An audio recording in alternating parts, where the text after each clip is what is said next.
Okay, welcome to the deep dive. Today, we're really zeroing in on just one source, but it's a pretty interesting one, a property listing you pointed us to. hmm Our mission, basically to pull apart the details and figure out what kind of opportunity this land really represents. Yeah, the source is a Zillow listing. Looks like Mhm. it's fed through MLS GRID. It's for Old Clarksville Pike out in Pleasant View, Tennessee. Gotcha. And the listing agent mentioned right there is Chris Rains with Epique Realty. Okay, Chris Rains. Good to note.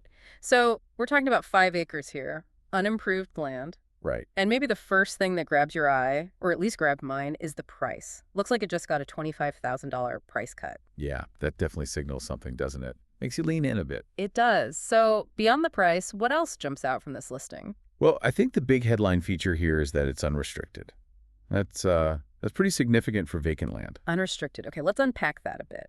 What does that generally mean for someone looking at this property? More freedom. Pretty much, yeah. It usually means you're not bound by the typical, sometimes really strict zoning rules you find in subdivisions or, more developed areas. So, much more flexibility in what you build or do there. Right. And the listing describes the land itself. It does. Says it's all level, which is great for building, and it's split, roughly half and half, half open farmland, half wooded. Okay, level, half and half. Yeah, That combo plus being unrestricted, you can already start seeing different possibilities, can't you? definitely. And then there's the practical side utilities. The listing makes a point of saying they're at the street. Which one specifically? Public water is mentioned, and importantly, fiber internet. That's a big one these days, especially in more rural spots. Oh, absolutely. Having fiber right there at the road for unimproved land, that saves a potentially huge headache and cost, doesn't it? It really does. Extending utilities can be a major hurdle. Mm. So that's a significant plus. Okay, so water, internet. What about sewer? Right. It notes sewer would be via septic tank. And interestingly, it says there's already a one-bedroom traditional septic permit on file. Just one bedroom. Yeah. But it also mentions the potential to go for a higher capacity with a mound system. Ah, okay, a mound system. Yep. That's like an above-ground setup when the soil isn't quite right for a standard one. Exactly. So it suggests a larger house isn't necessarily off the table. You just need to investigate that specific type of system. It keeps options open. Got it. So let's talk location. Where exactly is this?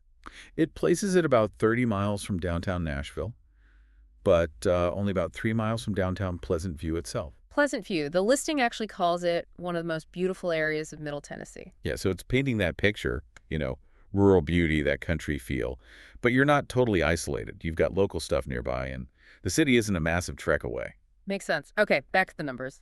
With that 25K cut, the asking price is now $125,000. Correct. And annual taxes are listed as $419, which seems pretty low. Yeah, very low. And it's been on the market since late March.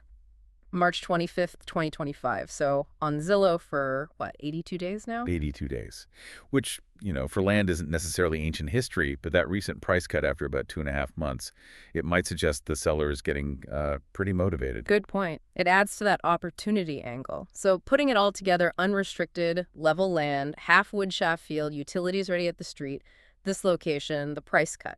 What does the listing suggest someone could actually build or do there? It lays out a few ideas explicitly: a barn dominium shop, a regular single-family home, or even a mini farm. Barn dominium, that's becoming pretty popular, right? Like a barn structure, but with living space inside. Exactly that. And see, the unrestricted status makes things like that, or having a workshop plus home, Hmm. or doing some small-scale farming. It makes it all much more feasible than in a standard neighborhood. The land characteristics seem to fit two level ground for building, open space for maybe animals or crops, woods for privacy. Right. It lines up. It sounds like the listing is trying to say, look, here's your blank slate, but we've already sorted out some of the really tricky, expensive first steps, like getting utilities close by. So connecting those dots, what's the core appeal being presented here? I think it's that blend. It's flexibility, the unrestricted potential. Its accessibility, utilities are there, Nashville's reachable, and it's that rural lifestyle vibe in, as the listing says, a beautiful area. It's framed as a chance to create something specific. Yeah, it really emphasizes the possibilities based on these practical foundations. Mm-hmm. So let's wrap this up. Based purely on this listing data from Chris Rains via Zillow and MLS GRID, You've got 5 unrestricted acres, utilities waiting, blending that country feel with decent access. It's definitely presented as an opportunity. It is a chance to build something tailored, whether it's a unique home, a hobby farm, or something else entirely. Which leads to a final thought for you listening. Given this kind of blank slate, the unrestricted status, the utilities ready, the mix of land, the location, what kind of possibilities would you actually start dreaming up for a place like this? What does opportunity look like for you on these 5 acres? Something to think about.